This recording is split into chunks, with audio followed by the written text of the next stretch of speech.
Um, Hello. oh, how are you ladies? Hey, I'm We're great. good. And you? So far, so good. I mean, dealing with some work things, but I think we all deal with work things differently. Of course. Um, What's yeah. going on with you? So do tell. Spill the tea, girl. Spill the tea. I think old people. And I hate to say it, right? Because we're all going down that path, right? We're all going to be older. But some Mm-hmm. of them are just not nice. And I'm always just like, who hurt you? Like, what happened to you? Because they're not really nice. And I'm just, Got it. Did they yeah. say something mean to you? I mean, they're always just so pushy and they're always in a rush and they're always just angry. And I'm just like, Well, hi. wouldn't you be if you're old and like cranky and you've had a rough life? But I don't know. I mean, I don't Well, know. not all old people are like that, I guess, right? Yeah, Uh-huh. and it's not all old people. Oh, we're gonna Because get even some backlash. younger people are like that too. And Mhm. I'm always like, what's wrong? Like, and I always remember it's not a reflection of me. It's just a reflection of what's going on in their lives. But still, I'm always just like, what's wrong? Who hurt you? Like, what happened? You know? But so, and I think maybe we can all relate to something Okay, yeah. that, right? So let's talk about it. Let's talk about, Nathy, what should our topic be today? Everything, anything, and all things. Who hurt you? Who hurt you? Who hurt Mm-mm. you? All Yeah. right, so start off with your cranky old people, and then I don't know. We'll see. We'll see. Yeah. So, I work part time at a pharmacy, and here I am dispensing your medication to help you live longer, to help you feel better. And when you come to the pharmacy and you're just like, well, that should have been ready like hours ago. I'm like, well, you just placed the order. I can't help you. Can you please sit down and we'll work on it? And they're just like, no, I can't wait. And I'm just like, well, where are you going? I'm sorry. I'm always like, where are you going? I'm like, just have a seat. We'll try and get it out. But then they They want to stand there. probably, they Huh? probably have like a good extra year left and they need to hurry up. I don't know, but I'm just like, just have a seat. I'm gonna work on it. And they just stand and they just stare at me like I'm gonna work faster. Now I really want to work slower because now you're just getting to me. But I look at these people and some of these people have family and some of these people don't. And Mm-hmm. and then it makes me think of like how am I gonna be when I'm older? I don't want to be old and cranky. Am I young and cranky now, guys?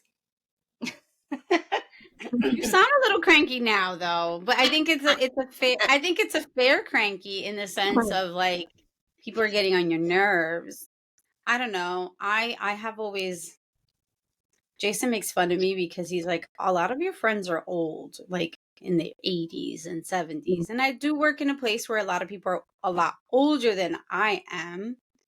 But growing up, I grew up with my great grandma, and so she passed away when I was 15, and all I did was hang out with her and her friends. So I think old folks and I kind of just get along, but they're tired. And they're just tired of everybody's bullshit. And I think after a certain point, you just kind of get to a stage in your life that, like, in our 20s, we're trying to, like, be great and impress people and live our lives. And then I think after a certain point, we're like, fuck it. Why should I have to, what's the word? Like, impress you or worry about how you feel about what I say? I'm just going to fucking say what I say because I feel like tired. I mean, does that give you a right to just be mean? I don't No, know. I don't think it does give you a right though. Like, who knows why? I don't know. What's You your know anybody relationship? that's cranky or like that, Betsy, at work Me, cranky? Do I know anybody's cranky? Hmm. or Not bitter? off the top of my head. I'll be really honest. Like, my grandma's staying with me right now, and though she is a very sometimes demanding person, like as far as like, can you get me this, can you get me that, and it can be a lot because I'm not used to that, but I love having her here. It's fun to hear her crazy stories and like kind of just get a different side of, so she's 76 if I'm not doing my math, if I'm doing my math right, and it's just I can see that she gives no fucks. She Mm-hmm. gives no fucks about the things that she's saying, and it's not about, I'm not worried about offending you. I'm too old to worry about offense or worry about being politically correct, which sometimes it's like, okay, like I'd be like, mommy, because I call my grandma mommy, like, mom, you can't say that, like, or that's not appropriate anymore. So she's like, what do I care? And I think when you get to, she was born in 1947, you get to a point that you're just, you've lived a lot. Like, imagine what we've lived through, add in, extra.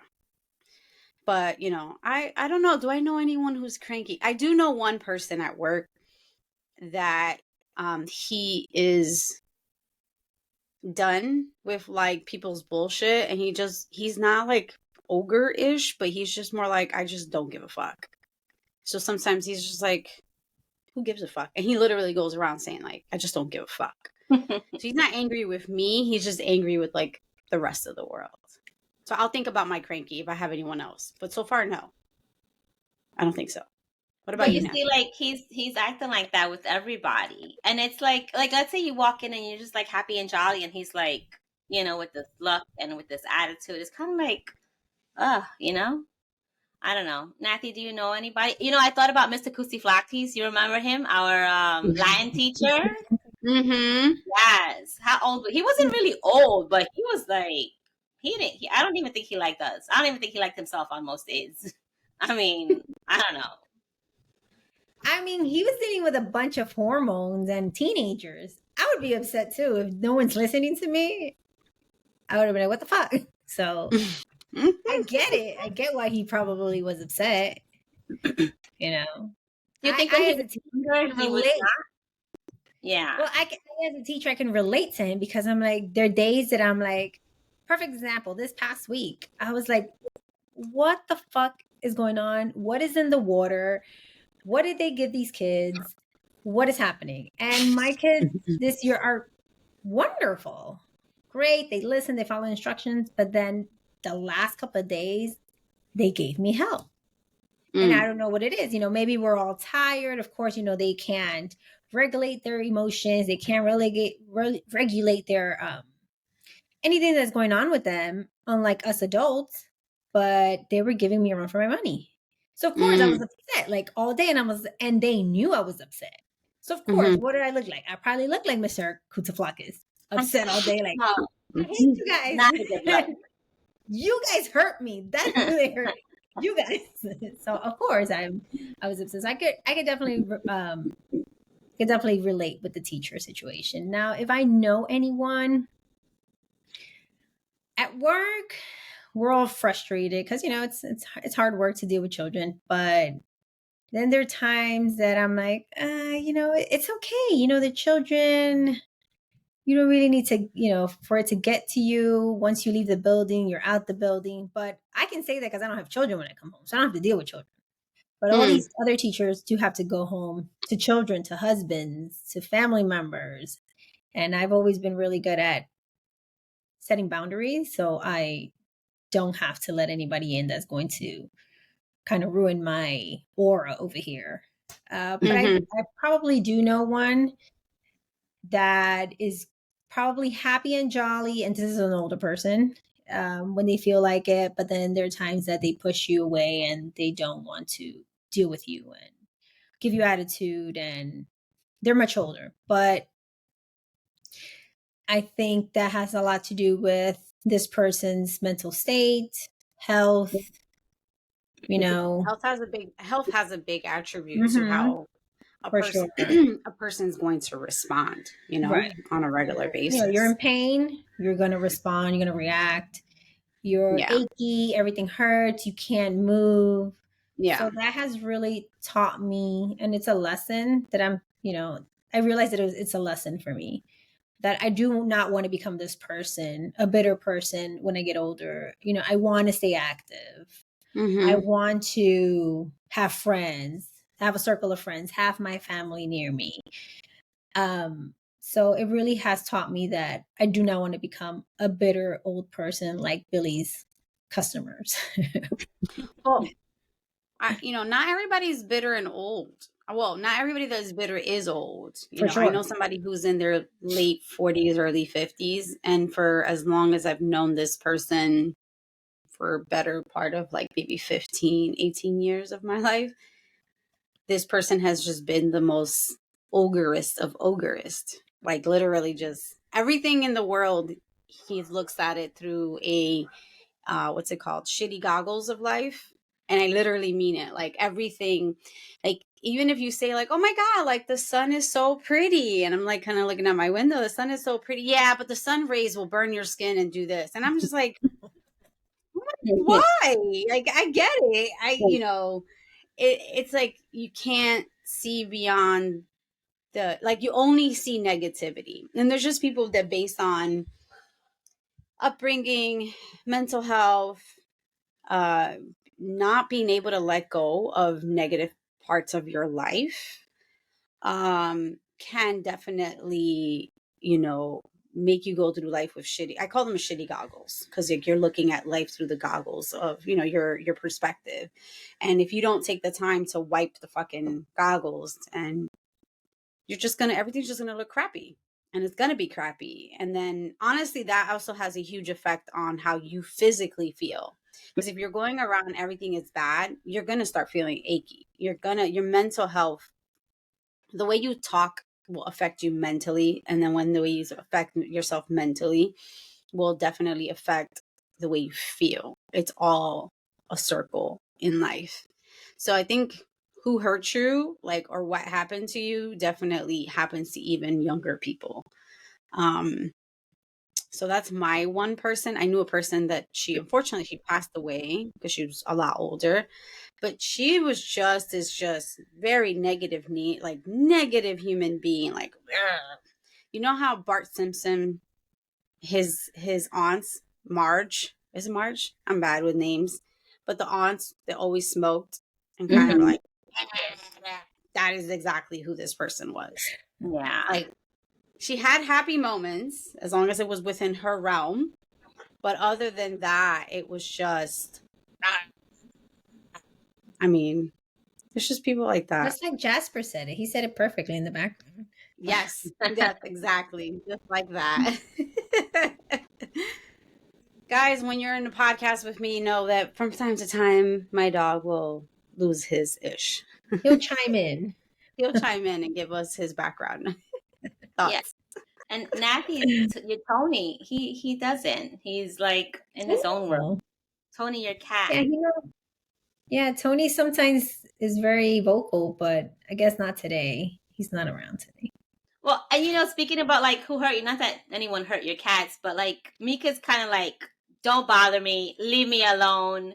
Whereas Right. Tony's like, love me. And so Yeah. it's like, Mika, come on the show. Who hurt you? That's true, because if you hear her meow, obviously all cats meows are very different, and her meow is just like meow, like meow. Everything is bothering her. Like, but why? Why?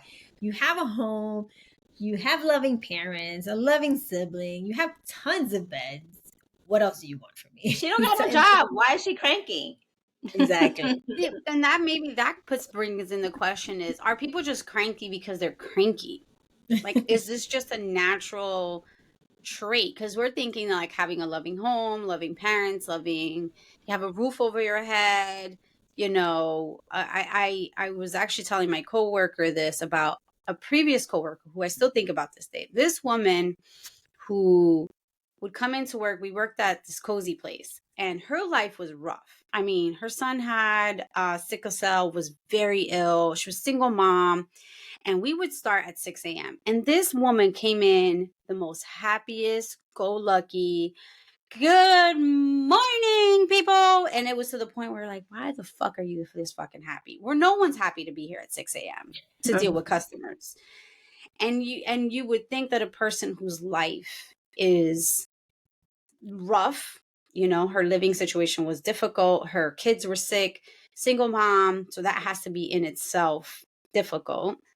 And you come in with this she was the light of our job, though her situation was rough. So you would think that, okay, I can get why if she came in grumpy every single day. It's one of these things where I have learned and that you have to be forgiving, I guess, maybe, or understanding that everyone is different and everyone's going to respond very differently than what you would, or what you appreciate, or and what you see as good may not be how a person would respond to the good, if I were to say that. You know, I don't know. I think trying to take a step back and not letting their negativity is a way to help yourself to not have their negative energy affect you. But sometimes it's hard because these people, I mean, they consume you. So, I'm Betty, I always had like, a kill him with oh, kindness. Kill him with kindness. Oh, Yeah. you want to be a prick today? All right. Well, hello. How can I help you? And then like Mm, sometimes they'll come back around and just be like, "Oh, what's your name? You're so nice." And I'm just like, a minute ago you fucking hated my guts, you know. But yeah, and it's hard, like you said, to not let that negativity kind of like. But I'm big on like protecting your space and who you're inviting into exactly. your space and what you're inviting into your space. I mean, we have things that are going on in our lives, good and bad. Um, but I try to stay optimistic. I always try to see like the glass, half full. And I just, yeah, it's scary to think, for me to think that one day I'll be old and just like grumpy. Like, I don't want to be that person. I've had been lucky enough to have my grandparents in my life. Hmm. On my dad's side right now, I have both, and my grandpa is 85, my grandma is 90, and my grandpa is just like, he's one of my favorite people. He's one of my favorite people. And my grandma, on the other hand, well, she's not mean to us, but she's mean to my grandpa. I just be like, why are you mean to him? But I mean, anyway, that's a whole different story because, yeah. But my grandma's kind of like mean. Like, I see it in her. But my grandma has been through so much, especially because of this man, her husband, my grandpa. So sometimes I'm just like, I guess not that he deserves it, but I don't know. But yeah, She's over it. yeah. But I think I every day I try to not become that person. And like Nati was saying, I think taking care of your health, that's also priority. That really much, Yeah. like, that will kind of depict on how things will be when you're older. So taking care of your Hmm. physical health, taking care of your mental health, all important. Betsy, 100%. on chiming into what you were saying about your coworker who had a sick child, was it? And Hmm. I had a coworker that was in the same situation. She had a sick child at home and single mom as well. And she was always happy to this moment. I still speak to her. She's so happy about her life and everything. But I think it was an escape to come to work. It's the Hmm. only place where they felt like they didn't have to think about maybe the situation that's happening at home or outside the work doors. And she enjoyed working with the children, but unfortunately she had to leave our school, and she is just a full-time caretaker to her child now. And Hmm. although she doesn't come in, she still is happy to be spending that time with her child until the X amount of time that child has left. But I think it's hard. if it's anything that you can do like that, like you said, it's an escape. You have to find the pockets in life that are not negative. Like, but if you're always, that's why I call them the goggles of life. If you're not spending the time to wipe them off, like if you don't take the time to clean your glasses, I don't wear glasses, but that's why I say goggles. Like if you were to just say that I have to walk around with a pair of glasses on all day, every day, that's kind of how my perception is, right? If I don't take the time to wipe them, I understand it's going to come back. Whether it's going home, let's say my home life is the bad one in her case, or not great, not necessarily that it's bad in the physical sense, negativity wise, but it isn't the greatest. My job could be my escape. My workout could be my escape. Going for a walk could be your escape, and sometimes even like if let's say your work and your home is negative, then what can you do as an escape for yourself to not let that take, because it can be consuming. I have people that I know that their home life is very, their parents, and they want to have a relationship with their parents and their sibling, but it's all negative. They constantly are being belittled or being made to feel negative. It's hard to draw that line and say, how do I take care of myself while all this is happening? How do I wipe those goggles down? And my recommendation, I'd love to hear what you guys think about it, is, take a second to breathe and to know that it isn't an everyday thing, or that it doesn't need to be an all consuming thing. Let me rephrase that. It's an all consuming thing, and just find ways to separate yourself, whether it's, going to a different job, going for a workout or walk, go to the park, go look at something pretty. Those are the kind of things that I could say that you can do to separate yourself. I don't know what kind of mechanisms you all use for yourself when you have to kind of create that barrier, because it does affect your health. Any recommendations? I mean, I think I avoid. I'm pretty good at avoiding people. I mean, everyone knows at work that I don't leave my classroom. Everyone is like, when they see me, they're like, "Oh, so Lise, you're outside? Like, what are you doing out here?" I'm like, relax. I just came to make a copy. But I keep my distance. But working out really helps. If you need to get away from family, friends, coworkers, working out is a great release.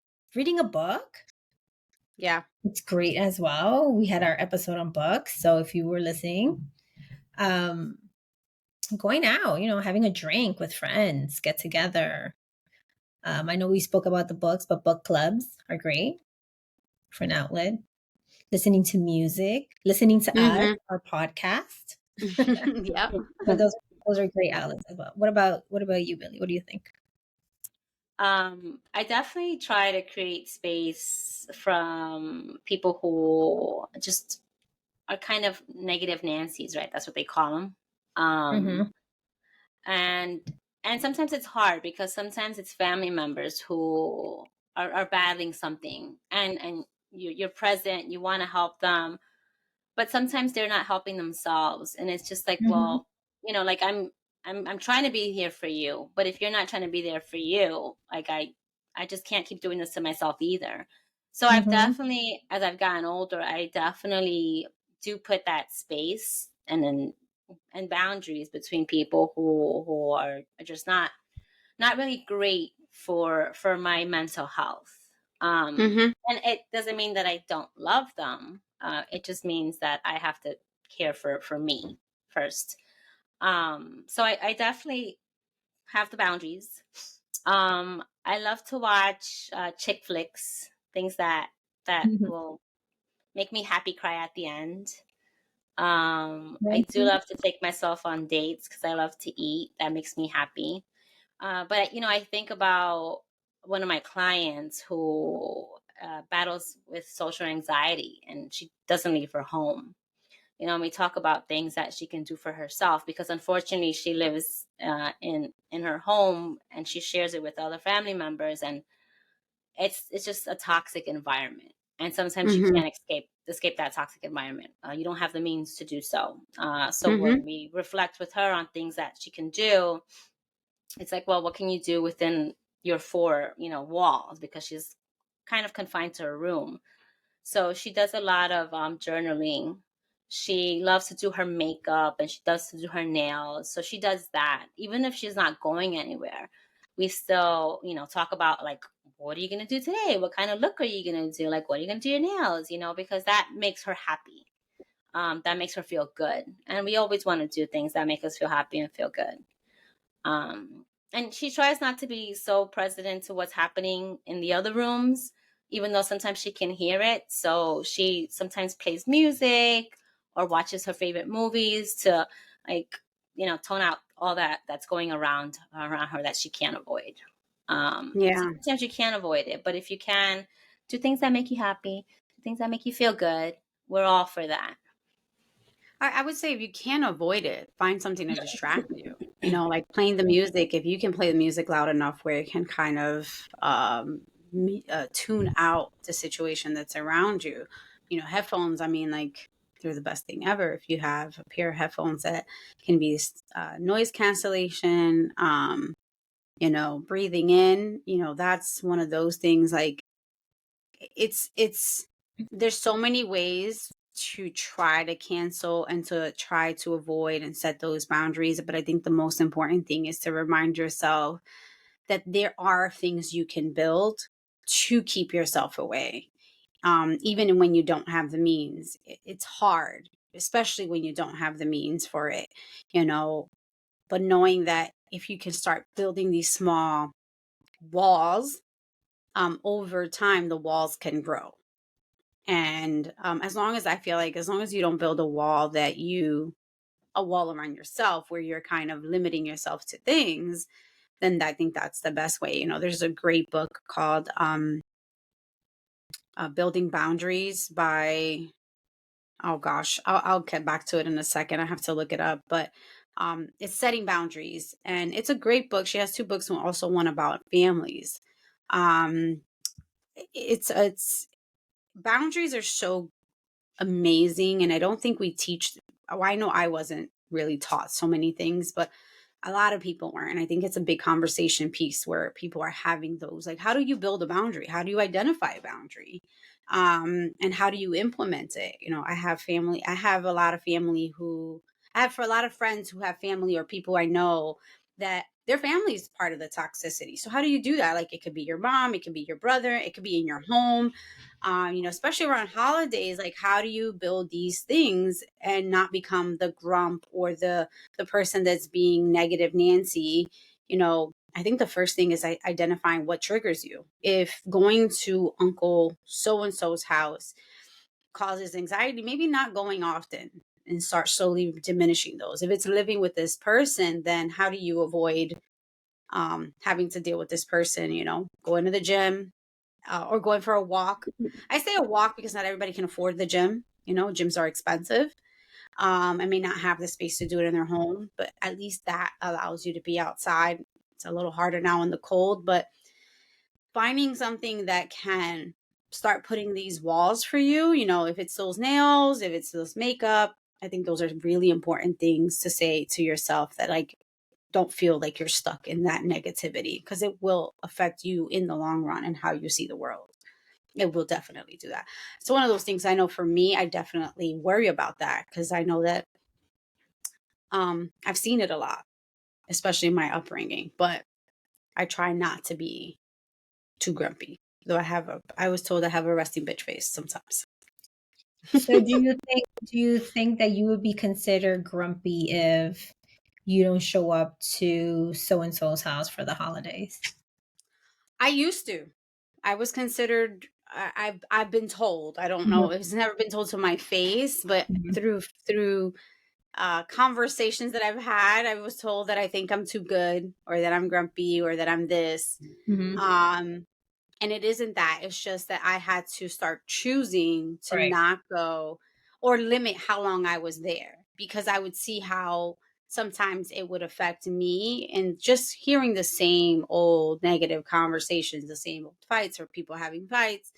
Um, but I think a lot of that was more, I ended up creating a space for me where I had to, even with friends, I had to take a step back and go, let me go alone. Let me be alone for a little while to figure out what it is that I like and I don't like. And then I can start kind of inserting myself. And then when I would insert myself into these spaces, I would go, oh, this is not, this doesn't feel good. So I'd have to think about it. And then, you do have that guilt. I'm not going to tell you that you won't have that guilt of, I'm not being a good daughter. I'm not being a good sister or aunt or cousin or whatever, because I'm not there for these people as much as I used to be. But the reality is that I am being a good person, because I should not be showing up to their spaces in a negative mindset, or having a wall up that I don't like what they're doing. So by not being there, I feel like I've told myself that I am being a good person, because I'm not going to show up and be fake. That's the one thing I can't be fake. I don't know how to. You'll see it in my face. I can, when I'm in pain, you can see it in my face. When I'm uncomfortable or tired, I'm not going to be able to hide it. But it took years for me to find comfort in not having, in comfort in saying, I'm not going to go to that space. I'd still struggle with it, but not as much as I used to. Well, Hopefully that answered your question. yeah, no, I understand because I've been told like, oh, you're grumpy, you don't want to go here. I was like, and I just don't care. I Yeah. I don't care. I'm probably like really 70 years old because I don't care. I don't care what you think. I don't care what you say. It's just not. And I think I got that from my dad because my dad had that I don't care attitude, and he used to do whatever he wanted. So Yeah. I do whatever I want and how I feel. If I feel that like I don't want to go there, then I won't go, and you can't make me. So. Yeah.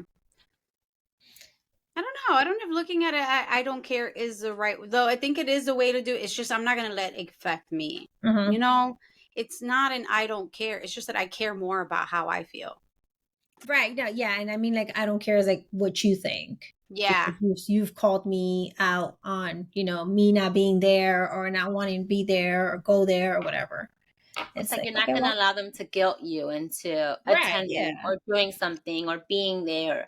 If Hmm. it's not something that makes you feel comfortable, Yeah. it's not good for you and your Hmm. space. When we were talking about like negativity and all that, like I'm very big on God, if that's a way to put it.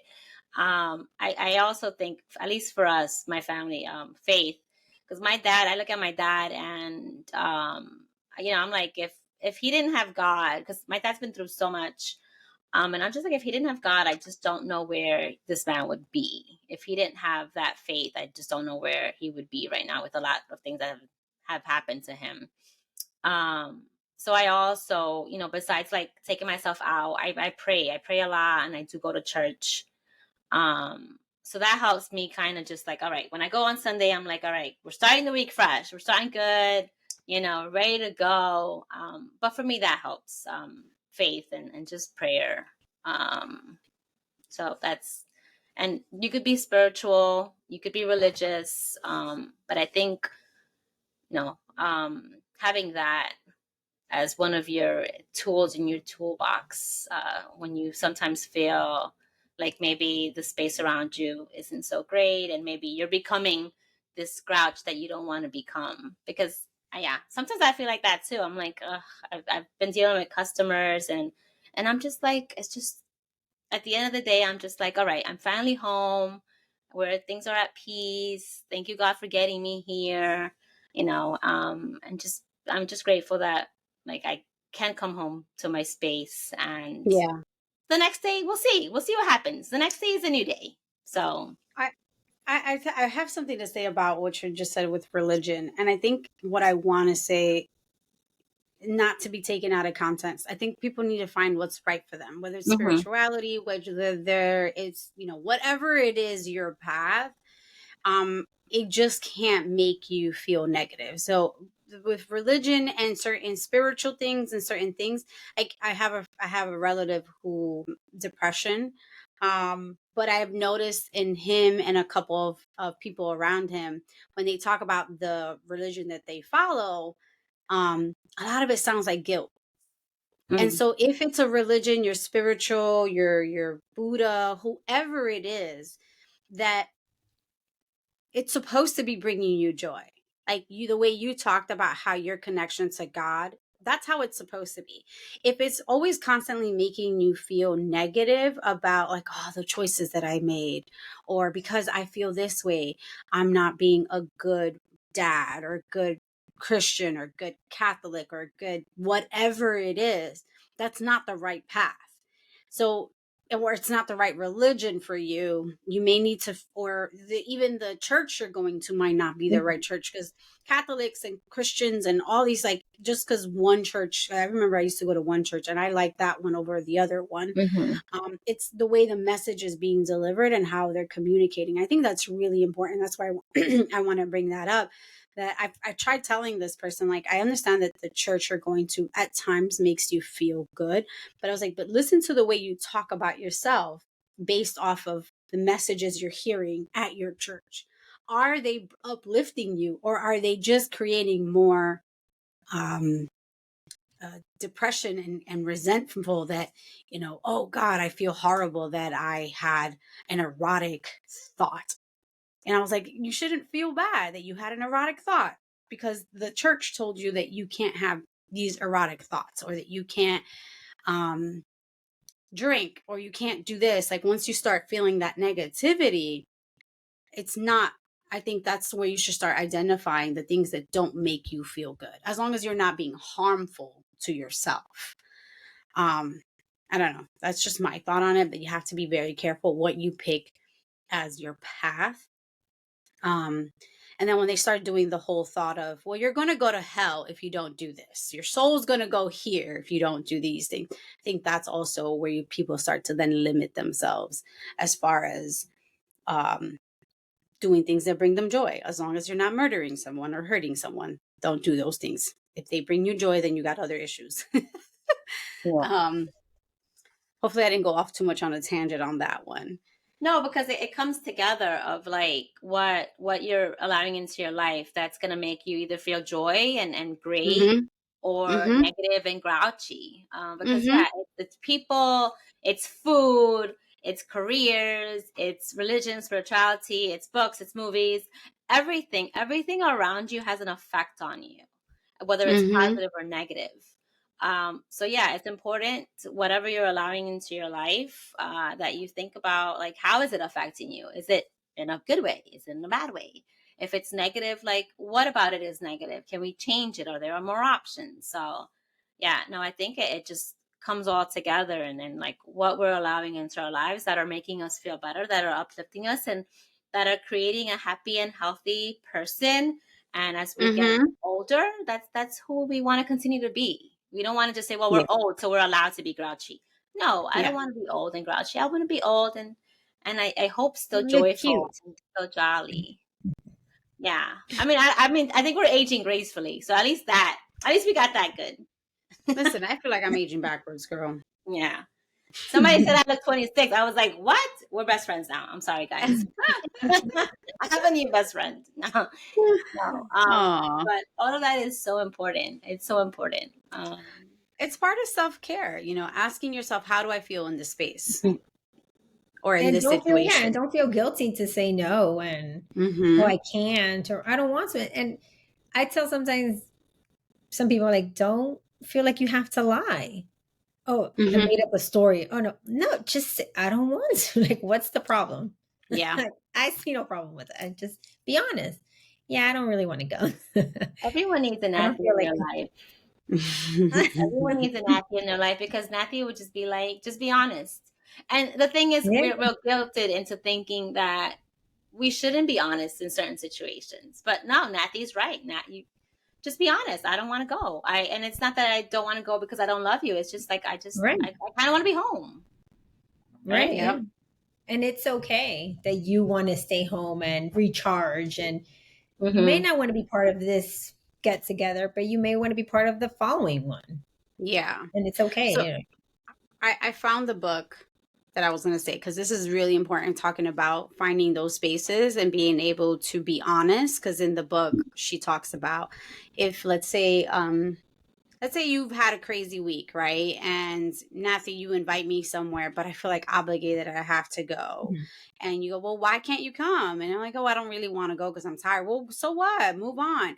In the book, she talks about and gives great examples. She actually uses, because she's just like a therapist, she uses stories with her clients and how they set these boundaries and how she taught them to set these boundaries. It's called Set Boundaries, Find Peace, A Guide to Reclaiming Yourself. Nedra Glover Tawwab. Amazing book. I think it's a book that you can reread. I listen to it. It's not a book I can hold it in my hands to read. It's a book I would rather listen to. Um, it's one of the books where I, even for work, I started to set boundaries. As far as, I thought I was like going above and beyond and doing all these things, and I burnt myself out. But I also realized that it wasn't just them demanding from me, it was me allowing myself to do the things that were being asked beyond my scope and my salary requirements. And it was more of that upbringing of like, oh, work hard, work hard, work hard, they'll eventually see you. But what I did was I worked myself into the ground. Or I was very proud of myself the other day, and this is like where I drew a boundary. I was like, we got invited to go to a birthday thing, and I told Jason, I was like, I'm not going. You can go. I've had a lot of stuff going on socially. I'm burnt out. I can't do this today. And I stuck to my ground. I did feel a little guilty because it's a person that I would have loved to have spent their birthday, but I was proud that I didn't go and have a face there, or that I was exhausted, or that I didn't give it my 100%. It's something I'm still practicing, where it's at work and at friends and family, and it's creating these separations where you should feel good when you're in that space. And if you don't feel good, it's better for you to say, I can't be in this space. And, tell the people respectfully no. And if they don't respect your no, then maybe that's a person that you have to kind of put Right. up another wall, another layer, and go, if you can't respect my no, then you can't respect me as your friend or whoever I am to you. Right, because you don't even need to explain yourself and Yeah. give like this whole big story of why you can't go. Because that's where you start creating these lies and you start telling people, oh, well, what happened was this and that. And you just have to say, no, you don't really need to explain yourself as much. Definitely. But so, not going to be grumpy, okay? No negative Nancy's here. No. Oh, here's a big factor of grumpiness. Last thing, because I know I go through this. Sleep. Oh my God, people. Not sleeping. I will be the most miserable. Not sleeping and eating. I am a hanger person. I do suffer from hangerness and sleepiness. If I don't sleep, I don't eat. Oh no, I'm not a very nice person. So I have learned to say, will I sacrifice my sleep for anybody? Not anymore. I used to. Then I noticed that I was walking around like a bitch all the fucking time, and I don't want to be a bitch. Though sometimes people deserve it, but I don't like it. It doesn't feel right. So make sure you sleep, make sure you create boundaries for yourself, set boundaries. But I think the most important thing is first start by asking yourself, how do I feel? How does this situation make me feel when I'm here, when I say these types of things? And then put things in place for that for yourself. Any tips, ladies, before we wrap up? Well, let's see. Definitely sleep. I don't really care. I could starve all day. But yeah, definitely sleep, take naps. Very important. Work out. Bubble bath if you like those type of things. A massage if you're into those things as well. But yeah, those self-care, lots of self-care for sure. What about you, Billy? I think like work related, one of my jobs. I think I put too much expectation on people that I work with. And I'm like, this is a new day. All right, we're gonna get this done, and then it doesn't get done, and I'm just upset. This other person or people, they're not upset because they. So I go into work and I'm just like, all right, Billy, you know what? Just do what you got to do, and that is all you can do. Don't expect more from other people, because unfortunately sometimes people can't give it. And also don't do their work, because that's not your job. And I used to do it because I want everything to be perfect and I want everything to flow. But I'm just like, I just can't do that anymore. So I go into work, into my pharmacy job with we're going to do what we can today, and that is all we can do. And that is fine, because hey, the next day the work is still going to be there. So whatever. And avoiding grumpiness. Yeah. So lower your expectations with certain people, certain things. I also like to, I like to eat. So, but sleeping, I also, yeah. After 3 days of not sleeping well, I'm a totally different person, and I don't like that person. So make sure that you're getting those Z's in. And when I'm feeling a little bit off, I'm like, I need to exercise. Something's not right. I need those happy hormones. So I get out there and do some kind of exercise. If I had a partner, I wouldn't be grumpy, because there's a lot that you can do with your partner that will make you feel good. So for everyone out there, if you have a partner, make use of your partner to relieve some of that grumpiness. That's a whole nother episode. Let us know. And let us know what you guys do for yourself when you're feeling grumpy. What do you do to get out of that space? We'd love to Do hear you it. know any grumpy people? Let us know if you know Yeah. any And do grumpy you people. like being grumpy and Mhm. why? You know, some people just want to be grumpy. That's just, they Mhm. enjoy that. Why? Let us know so we can have a better understanding. Yes. Yeah. Yeah. And tune in to our next episode where we are going to be bringing in the new year. Woohoo! Yes. All right. Make sure to join us on Spotify and watch us on YouTube. Also, check us out on TikTok. Yes. All right, guys. Bye. Till next time.